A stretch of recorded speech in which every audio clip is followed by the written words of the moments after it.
민창아. 네네, 그 광고 하나가 제의가 들어와가지고. 야, 우리 요즘에 광고 너무 많이 해가지고 좀 쉬자. 좀 쉬엄쉬엄 하자. 그만 받아. 안 한다고 해. 그냥 어. 안 한다고 하겠습니다. 그 한국투자신탁인데 그냥 안 한다고 하겠습니다. 야.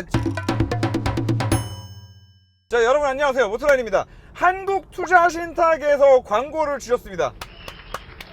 이 현대카드 이후로 이제 여의도에서 온 두 번째 광고가 아닌가라는 생각이 드는데, 오늘 제가 지금 타고 있는 이 테슬라와 굉장히 밀접한 광고입니다. 어쩌면 테슬라 그 자체일 수도 있어요. 자, 우리나라에서 처음에 모델 S가 소개된 이후로 모델 X, Y, 3 여러 가지 모델들이 나오면서 정말 애플 다음으로 우리나라 사람들한테 이렇게까지 사랑받는 미국 브랜드가 또 있을까? 라는 생각이 들거든요. 그런데 우리의 이 테슬라 사랑이 자동차에만 국한되는 게 아니고 이 주식까지 좀 이어지죠. 그래서 2023년 1월 1일, 그러니까 올해 1월 1일부터 바로 얼마 전인 5월 5일까지 우리 시청자분들께서 이제 가장 많이 산 해외 주식 1위가 당연히 테슬라인데요. 4억 7,300만 달러입니다. 6,300억 원어치를 여러분들이 매수하셨습니다. 근데 이게 올해 상반기도 다 못 채운 상황에서만 요 정도니까 지금까지의 누적 순매수량을 보면 아마 어마어마할 겁니다. 자, 그런데 결국에 시장이라는 건 그 모든 사람들의 심리가 한데에 모아져서 주가라는 걸로 결정이 나는 거잖아요. 테슬라가 분명히 갈 거는 알지만 어느 주식도 쉬지 않고 계속 갈 수는 없어요. 가다 보면 한 대씩 이렇게 때려 맞죠. 그래서 테슬라도 지금 최근에 시원하게 또 때려 맞았다가 이제 좀 다시 올라가고 있는 중인 걸로 아는데, 자, 여기서 중요한 거, 한국투자신탁이 왜 연락을 줬냐. 테슬라라는 브랜드 하나를 놓고 이 어마어마한 생태계가 만들어져 있는데, 이 테슬라를 중심으로 한 이 전체 생태계 자체에 투자할 수 있는 상품을 만들어 드릴 테니 이걸 좀 광고를 해주세요 라면서 연락이 오신 거예요. 그리고 사실 이거는 제가 지금 광고를 받아서 드릴 말씀이 아니라 지극히 맞는 말입니다. 전기차 시장을 국한해 놓고 본다 하더라도 맨 처음에 전기차가 빵 뜨기 시작하는데 야, 그럼 전기차 어디가 제일 잘 만들어? 그러면 자동차 회사 주가가 막 올라요. 그런데 어느 정도 다 올랐으면 사람들이 야, 저거 너무 많이 올랐어. 난 저기 올라타기 너무 좀 부담스러워. 나는 이제 그런 심리들이 또 많이 모이다 보면은 그 옆에 다른 회사들은 없어? 라고 하면서 돈이 이동하기 시작합니다. 그러면서 배터리 회사들의 주가도 올라가게 되고요. 반도체 회사들의 주가도 올라가고요. 배터리 안에 들어가는 특정 어떤 광물을 만드는 회사의 주가가 올라가기도 하고, 동박이 어떠니 무슨 음극재가 어떠니 정말 듣도 보도 못한 별의별 회사들 중에서도 그 가치가 있는 이 전기차라는 큰 생태계 안에서 진짜 큰 역할을 해줄 수 있는 그 회사들의 주가들이 이제 하나씩 돌아가면서 뜬단 말이에요. 자, 그런데 테슬라도 마찬가지라는 겁니다. 이 테슬라라는 브랜드 하나를 중심으로 생태계를 구축하고 있는 회사들, 다시 말해서 이번에 한국투자신탁에서 만들었다는 ETF가 투자할 회사들, 이 회사들이 어떤 회사들이 있고 뭘 하는 회사들인지, 이 테슬라의 밸류체인은 어떻게 형성되어 있는지에 대해서 오늘 좀 설명을 드려보도록 하겠습니다. 그리고 사실 제가 오늘 드릴 말씀은 메인 광고는 아니에요. 저는 그래서 ETF를 사세요 이런 말 안 할 거예요. 이 ETF를 믿으란 말도 안 할 거예요. 어디까지나 투자의 결정은 이제 본인의 몫이고 본인의 책임이기는 하지만 그런 개념이 아니라 한국투자신탁에서 나오셔가지고 직접적으로 이 상품에 대한 설명을 또 해주실 분은 따로 나올 거예요. 다른 편에 나올 거예요. 그런데 저는 오늘 그 편 이전에 이 내용이 너무 재미있어서 여러분들께 이 테슬라를 중심으로 한 다른 회사들은 어떤 게 있습니다 라는 걸 좀 설명을 드려볼까 합니다. 이 테슬라라는 회사 하나를 중심으로 펼쳐져 있는 생태계가 굉장히 다이나믹합니다. 배터리 부분에서만 1, 2, 3, 4, 5, 6, 7, 8, 9, 10, 11, 12, 13, 14 14개예요. 그러니까 이 한국투자신탁에서 만든 이번 새로운 ETF 같은 경우에 테슬라 플러스 이런 회사들에 이제 돌아가면서 국제적 수에 요 안에서 계속 돈을 굴리겠다는 거죠. 자, 일단 여러분들이 알고 계시는 이제 유명한 회사들부터 이제 파나소닉, LG 엔솔, 그리고 CATL, 배터리 만드는 회사들이에요. 전기차니까 당연히 이제 배터리 만드는 회사들, 배터리 납품해주는 회사들이 기본적으로 포함이 되고, 자, 그러면 배터리를 다 공급받았으면 됐지 뭐가 더 필요하냐. 네, 테슬라 같은 경우에는 배터리를 직접 만들기도 하기 때문에 기타 배터리 소재를 공급하는 회사들이 굉장히 많은데, 자, 솔루스 첨단 소재, 한국 회사입니다. 전지박, 동박, OLED, 바이오 및 화장품 사업을 영위하는 회사인데, 테슬라의 2차 전지용, 그러니까 배터리용 동박을 공급한다고 합니다. 그리고 엘버말 코퍼레이션, 미국 회사 엘버말, 세계 최대 전기차 배터리용 리튬 공급 업체래요. 이 회사가 또 이제 테슬라의 리튬을 공급한다고 합니다. 자, 그리고 간펑 리튬, 간펑, 그리고 이름이 간펑이니까 당연히 중국 회사고요. 중국 최대 리튬 화합물 생산 업체. 네, 마찬가지로 테슬라의 리튬을 공급하고 있고요. 자, 이번엔 니켈입니다. 발리 브라질에 있는 회사고요. 세계 최대 채광 기업 중 하나래요. 그래서 요 발리라는 회사는 테슬라에 또 니켈을 공급하고 있고, 야화 중국 회사입니다. 그리고 요 야화 같은 경우에는 테슬라에 수산화 리튬을 공급한다고 합니다. 다이나노닉 중국 회사예요. 야, 이 중국 회사가 뭐 이렇게 많아?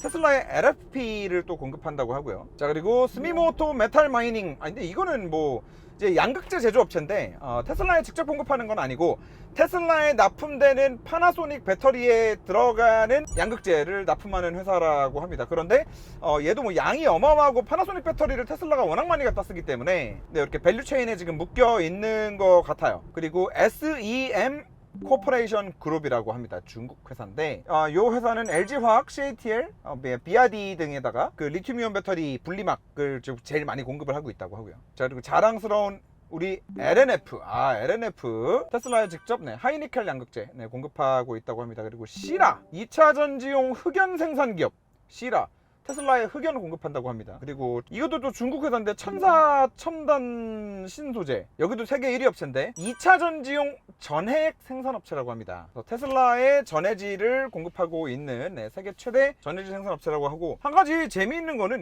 이 중에 반이 중국 회사야. 반이. 물론 한국 회사도 지금 3개 있기는 하지만 이 중국 회사가 테슬라랑 굉장히 이런저런 일들을 많이 하고 있는 거 같다. 그래서 이 테슬라 밸류체인 중에 배터리 관련된 회사들은 지금 이 정도가 있는데, 이런 회사들 중에서 다음 사이클은 이제 누가 뛸 것인가, 테슬라를 중심으로 주가를 막 주변에서 막 요동을 치고 이 시장이 점점 커지고 있는데, 다음 차례는 누군가를 이 한국투자신탁의 황우택 글로벌 퀀트 운영부 수석님이 딱 이제 예의주시하고 보고 있다가 이제 딱 투자를 하신다는 거죠. 자, 그런데 이 밸류체인이 진짜 재밌거든요. 아직 끝나지 않았어요. 자, 지금까지 이제 배터리 관련된 이런 체인만 말씀을 드린 거고, 반도체 쪽이 또 있는데, 테슬라가 아무리 뭐 통합 반도체를 쓰고 뭐 어쩌고 저쩌고 해도 반도체가 많이 들어갈 거 아닙니까, 차에? 그래서 지금 테슬라 관련 반도체 공급사들, 일단 우리가 아는 회사들은 거의 다 들어가 있다고 보면 됩니다. AMD 들어가 있고, 삼성 들어가 있고, TSMC 들어가 있어요. 전기차 부품 관련해서도 굉장히 많습니다. 여러분, 이 모델 3 같은 경우는 그래도 이제 많이 없어졌는데, 모델 S만 하더라도요, 정말 여러 가지 부품이 다 벤츠 부품이었어요. 뭐 이 창문 여는 토글 스위치들부터 시작해서 이 컬럼에 붙어 있는 이런 뭐 스위치들, 그리고 이 안쪽을 쭉 까보면은 뭐 예를 들어서 MDPS는 막 만도에서 만들어가지고 납품하기도 하고, 한국 회사 만도, 정말 다양한 자동차 제조사들이 여기다가 지금 부품을 대고 있는데, 그 중에서 지금 마찬가지로 이제 전기차 부품 쪽에서 파트너십 회사로 들어와 있는 회사는 역시나 컨티넨탈이죠. 그 망할 놈의 드럼 브레이크를 만들어가지고 ID4에 갖다가 납품하는 바람에 저를 굉장히 좀 짜증나게 만들었던, 이 전국의 드럼 충돌을 좀 화나게 만들었던, 아무튼 뭐 그런 회사라고 할 수 있는데, 자, 컨티넨탈이 파트너사로 들어가 있고, 자, 그 다음 여기서 또 우리의 자랑스러운 LG 빠지지 않죠. LG 이노텍이 전기차 부품 쪽으로 테슬라의 파트너십 밸류체인 업체로 지금 여기 목록을 올리고 있고요. 보쉬 있죠. 미슐랭 있고요. 덴소 있습니다.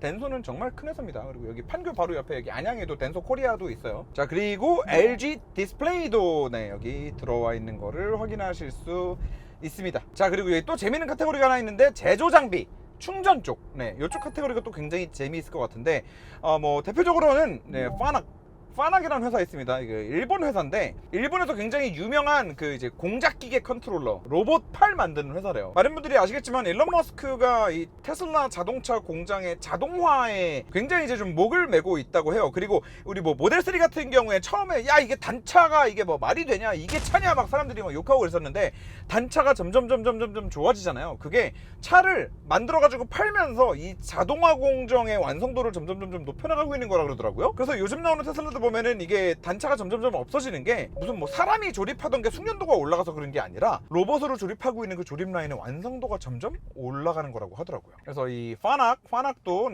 테슬라의 파트너십 밸류체인으로 들어와 있고, 델타, 이건 전자제품 제조하는 회사라고 합니다. 대만의 메이디그룹, 중국 최대 가전기업이라고 하는데, 테슬라의 뭐 에어컨 같은 거 공급하나? 자, 그리고 리드 차이나라고 이제 중국의 배터리 장비 업체인데, 여기는 CATL의 고객사라고 합니다. 그리고 앱티브라고 하는 이제 주행보조 장치, 자율주행차 기술 개발을 전문으로 하는 자동차 전장 부품 전문 업체라고 하고요. 알레고, 네덜란드 회사래요. 네덜란드 회사는 처음 보네요. 네덜란드의 전기차 충전 솔루션 전문 업체라고 합니다. 헬로우테크, 태양광 패널 만드는 회사, 중국 회사고요. 여기도 중국이 진짜 많네.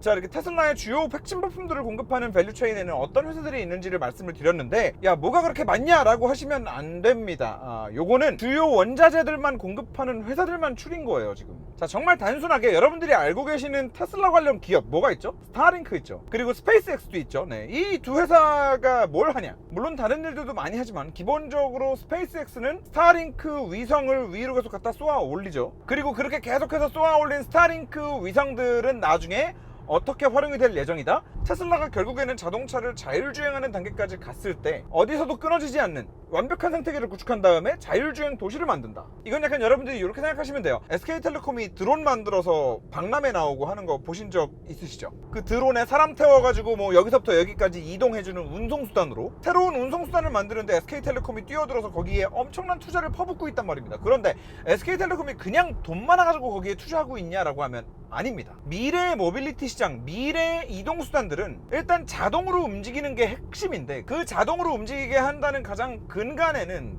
통신이 들어있습니다. 그래서 SK텔레콤도 자기네들의 뭐 5G 뭐 무슨 G, 우리의 무슨 망 이렇게 얘기를 하면서 그런 미래에 다가올 모빌리티 사업에 지금부터 투자를 하면서 진출을 하겠다고 하고 있는 거거든요. 비슷한 맥락이에요. 그런데 테슬라 같은 경우에는 이거를 우리나라에서만 하겠다는 게 아니라 전 세계적으로 이 망을 구축하기 위해서 지금 스타링크를 막 쏘아 올리고 있잖아요. 물론 스타링크 안에 그거 말고도 뭐 다른 좋은 일을 많이 하고 다른 쪽으로도 엄청난 가치를 가지고 있겠지만, 그리고 얘네 뭐 그 로봇 택시 서비스, 이거 이제 뭐 사람 없는 택시 서비스 하겠다고 지금 그것도 준비하고 있죠. 뭐 로봇도 만들고 있잖아요. 로봇 재생에너지와 관련된 사업도 있고요. 아무튼 뭐 많습니다. 자, 그런데 여기서 중요한 게 있습니다. 지금 제가 말씀드린 이런 구조들 현대차에도 있어요. 기아에도 있고 포르쉐에도 있고 폭스바겐에도 있어요. 그런데 그 회사들이 지금 이 테슬라랑 다른 게 하나 있습니다. 내연기관차 업체들은 이미 너무 오랫동안 이 비즈니스를 해오면서 너무 많이 속속들이 잘 알려져 있어요. 지금 당장 우리만 하더라도 현대차 딱 떠올리면 현대차의 1차 벤더 상장사 어디에 있는지 다 알고 있잖아. 그리고 그 말은 무슨 말이냐, 내가 자동차에 투자를 하고 싶다라고 하면은 현대차 하나 딱 관심 종목에 담아놓고 기타 등등 1차 벤더들 쭉쭉쭉 담아놓은 다음에 이게 돌아가는 생태계를 보고 이렇게 주가의 흐름들을 보고 얘가 아직까지 안 오르고 가만히 있는데 얘도 좀 예의주시 해보고 좀 이렇게 할 수 있는 게 있는데, 전기차 특히나 테슬라 가뜩이나 미국 회사에다가 이상한 짓거리도 많이 하고 이상한 쪽으로 사업 확장도 많이 하는 이런 경우에는 우리가 도대체 어떤 회사가 어디에 어떻게 처박혀가지고 어떻게 투자를 해야 되는지조차도 모르는 경우가 너무 많다는 거예요. 아까도 말씀드렸지만 테슬라에 엄청난 많은 부품을 공급하는 회사들의 대다수가 막 중국에 있고 무슨 뭐 네덜란드 어디에 있다 그러고. 자, 그래서 한국투자신탁에서 이번에 이 테슬라를 중심으로 한 밸류체인 안에 있는 회사들을 전부 때려 넣고 요 안에서 이제 다음 오를 놈은 누군가 이제 사이클을 잘 보면서 테슬라 관련된 회사들에만 이제 투자를 하는 상품을 만들었다. 근데 뭐 절대 아직 뭐 사거나 뭐 그러지 마세요. 다음 편에 한국투자신탁에서 나오실 겁니다. 그분한테 궁금한 거, 야 과연 내가 너네한테 내 돈을 맡겨도 되겠냐, 요거를 딱 생각했을 때 떠오르는 뭐 좀 걱정들이나 뭐 추가적인 궁금함들이나 이런 것들이 있으시다면 댓글로 많이 남겨주세요. 그러면 저희가 다음 편에 그 질문들을 최대한 모아서 그분한테 질문을 한번 해보는 걸로. 사실 이 영상은 여러분들한테 이제 요 상품이 간단하게 뭐다, 그리고 테슬라 밸류체인이 뭐 이렇게 많단다, 요런 데에 투자를 한단다, 요런 걸 설명을 드리고 질문을 끌어내기 위함이고, 여러분들이 이제 많이 질문을 해주시면 다음번에 그 질문들에 대한 대답까지 다 해주실 테니까 그거까지 딱 듣고 나서 뭐 투자 여부는 그때 결정하셔도 늦지 않을 것 같고요. 상장은 오늘 한다는데 뭐 평상시에 투자할 곳을 찾고 있으셨던 분들, 그런 분들은 한번 다음 영상까지 잘 참고해 보시고 투자에 참고하시면 될 것 같습니다. 안녕. 잊지 마세요. 전 사람 말 안 했습니다.